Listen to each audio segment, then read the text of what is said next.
प्रिय विद्यार्थियों, हम अर्थशास्त्र के विषय में चर्चा कर रहे थे। तो उसे ही आगे बढ़ाते हुए जो परिभाषा कौटिल्य ने अर्थशास्त्र की दी है वो इस प्रकार है। मनुष्यवती भूमि इत्यर्थ तस्या पृथ्वी लाभ पालनोपाय शास्त्रम अर्थशास्त्र। अर्थात मनुष्यों द्वारा बसी हुई भूमि को अर्थ कहते हैं और उसके लाभ और पालन करने के उपायों का जिस शास्त्र में वर्णन हो वह अर्थशास्त्र कहलाता है।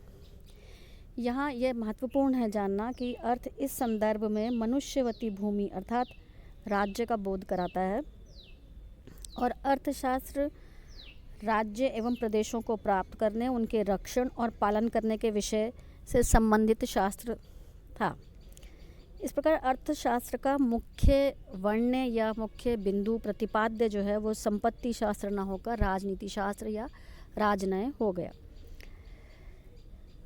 या इस अर्थ में ही इसका प्रयोग किया गया।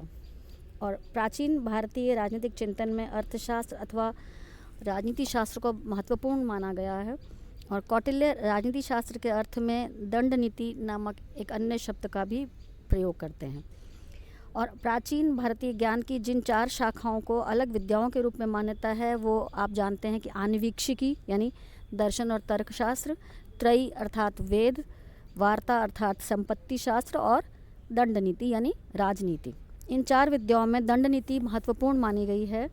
दंड नीति के महत्व को स्पष्ट करते हुए उन्होंने कहा, आन्वीक्षिकी, त्रयी तथा वार्ता का योगक्षेम अर्थात उसका जो चरम है या संपूर्ण है वृद्धि दंड व्यवस्था पर ही निर्भर करती थी। दंड के प्रयोग की विधि का ज्ञान दंड नीति है और इन सर्वमान्य 4 विद्याओं में दंड नीति को महत्वपूर्ण माना गया है, महत्वपूर्ण स्थान प्राप्त है। और इनमें आप जैसे बृहस्पति संप्रदाय या बृहस्पति संप्रदाय की मान्यता है कि मुख्य विद्याएं केवल वार्ता और दंड नीति हैं। त्रयी यानी वेद को दुनियादारी या लोक व्यवहार में केवल अर्जन का साधन माना गया है। और इस प्रकार से औशनस संप्रदाय के अनुसार दंड नीति ही एकमात्र विद्या है और जो अन्य विद्याओं का मूल है। और विभिन्न विद्याओं के वर्गीकरण के प्रश्न पर कौटिल्य ने अपने से पूर्ववर्ती आचार्यों के मत से असहमति प्रकट की है और वे चारों ही विद्याओं को सत्ता की मान्यता देते हैं और दंड नीति के विशिष्ट महत्व को महत्वपूर्ण मानते हैं या उसे वरीयता देते हैं। उनके अनुसार अन्य 3 विद्याओं का मूल जो है वो दंड नीति में है और लोक यात्रा या लोक व्यवहार या प्रशासन या शासन भी दंड नीति पर ही निर्भर करता है। इसके अनुसार ही उन्होंने त्रिवर्ग में यानी धर्म, अर्थ और काम में अर्थ को प्रमुखता दी है और धर्म और काम का मूल अर्थ में ही स्वीकार किया है। तो दंड नीति के लक्ष्यों के संबंध में कौटिल्य की मान्यता है कि दंड नीति का कार्य है अप्राप्त को प्राप्त करना, प्राप्त हुए की रक्षा करना और रक्षित की वृद्धि करना और बढ़ी हुई सुख समृद्धि और साधनों को तीर्थों में अर्थात योग्य स्थानों और पात्रों को वितरित करना, यानी जो उसके लिए पात्र है उसका उसे दिया जाना। और कौटिल्य द्वारा 2 शब्द अर्थशास्त्र और दंड नीति का प्रयोग राजनीति के संदर्भों में किया है। अर्थशास्त्र एक व्यापक विचार या एक व्यापक धारणा या मान्यता अवधारणा कही जा सकती है जिसमें राजनीति के साथ संपत्ति शास्त्र का भी समावेश दिखाई देता है और केवल दंड नीति दंड सत्ता के उपयोग की विधि से संबंधित रही है। इसके बाद हम चर्चा करते हैं कौटिल्य के सप्तांग राज्य की जो अवधारणा का संकेत पिछले वीडियो में दिया गया है। उसके अनुसार प्राचीन भारत के जितने भी विचारक हैं उन्होंने राज्य के स्वरूप के संबंध में सप्तांग राज्य की कल्पना की है। उनके अनुसार राज्य एक शरीरधारी प्राणी की भांति है जिसके 7 अंग हैं। सप्तांग राज्य की यह धारणा कौटिल्य के अर्थशास्त्र में अपने परिष्कृत रूप में दिखाई देती है। कौटिल्य के अनुसार ये 7 अंग स्वामी, अमात्य, जनपद, दुर्ग, कोश, दंड और मित्र हैं। कौटिल्य ने इन 7 को प्रकृति एवं अवयव की संज्ञा दी है जो राज्य के सावयव सिद्धांत में उसके विश्वास का प्रतीक है, उनकी मान्यता का प्रतीक है। और इन 7 अंगों में राज्य की आधुनिक परिभाषा में निर्दिष्ट 4 तत्व यानी भूमि, जनसंख्या, सरकार और एक सार्वभौमिक या संप्रभु सरकार या शासन सम्मिलित है। स्वामी सार्वभौमिक या संप्रभु सत्ता का प्रतीक है और अमात्य या मंत्री और प्रशासन यानी मिनिस्टर्स और एडमिनिस्ट्रेशन, कोष एवं दंड सरकार की सूचक हैं।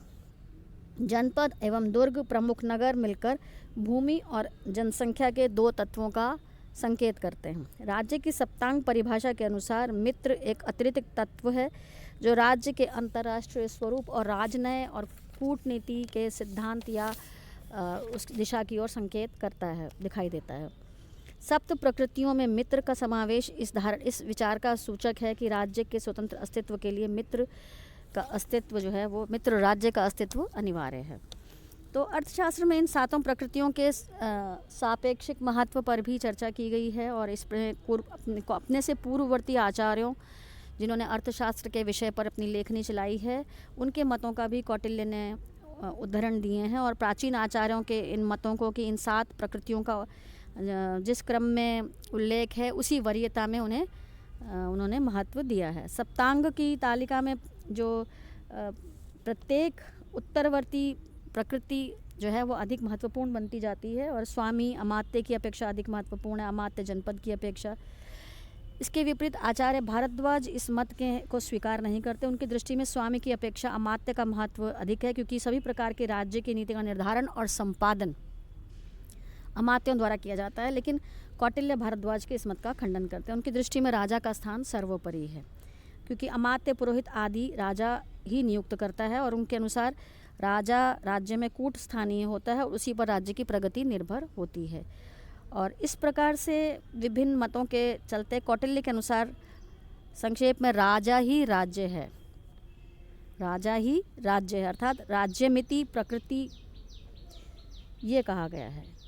लेकिन इस प्रकार की जो विचारधारा थी उसमें असहमति अन्य आचार्यों से होते हुए भी उनकी बात उन्होंने अपनी पूरी निष्ठा और तर्क सहित प्रस्तुत की है। विभिन्न प्रकृतियों के व्यसनों की भी गंभीरता से उन्होंने चर्चा की है और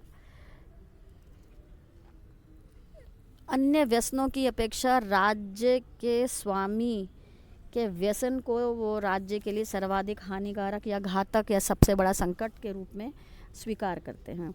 तो इसी क्रम में हम आगे राज्य की उत्पत्ति में के संबंध में कौटिल्य के विचार और उनके दंड सिद्धांत आदि की चर्चा करेंगे। आशा है आपके लिए ये उपयोगी वीडियो सिद्ध होगा। धन्यवाद।